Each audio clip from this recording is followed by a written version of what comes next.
So you've talked about the concept of definitive truth. Mhm. What is it? And in general, what is the nature of truth in human civilization?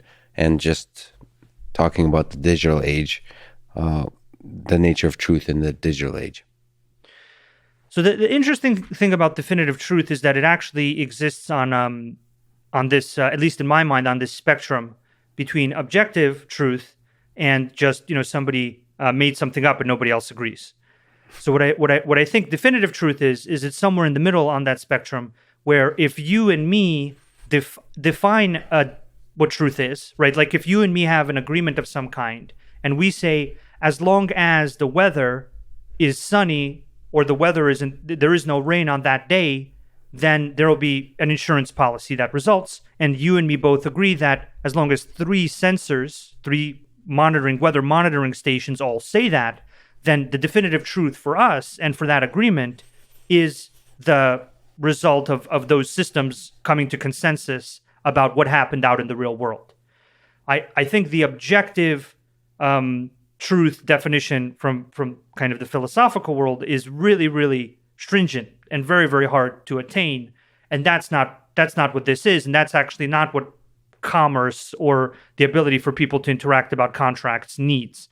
What I think the world of commerce needs is an upgrade from someone can unilaterally decide what the truth is to there can be a pre-agreed set of conditions where we define what the truth is under those conditions. And then, you and me basically say, if these 20 nodes or if these 30 data sources come to consensus within, this method of consensus with this threshold of agreement, then definitive truth has been achieved for you and me in our relationship for this specific agreement.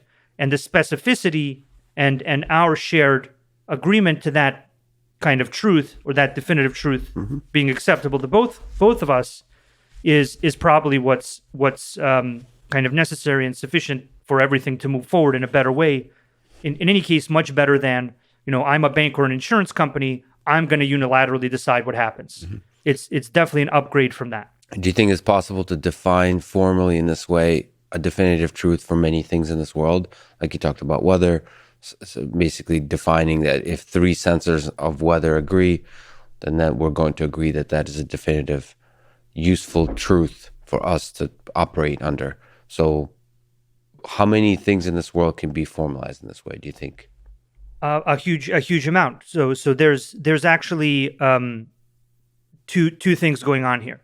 One thing is the amount of data that already exists, right? And the pieces of data coming off of, markets, IoT, shipment of goods, any number of other things. Like even your YouTube channel has a certain amount of likes or a certain amount of clicks or a certain amount of views. And even that's quantifiable, right? So even to a certain degree, what we do here today, you and me right now, can be quantified as far as the amount of views, the amount of clicks, the amount of any number of other things. You, the viewer, have power of data in your hands by clicking like or dislike right now, or the subscribe button or the unsubscribe button, which I encourage you to do.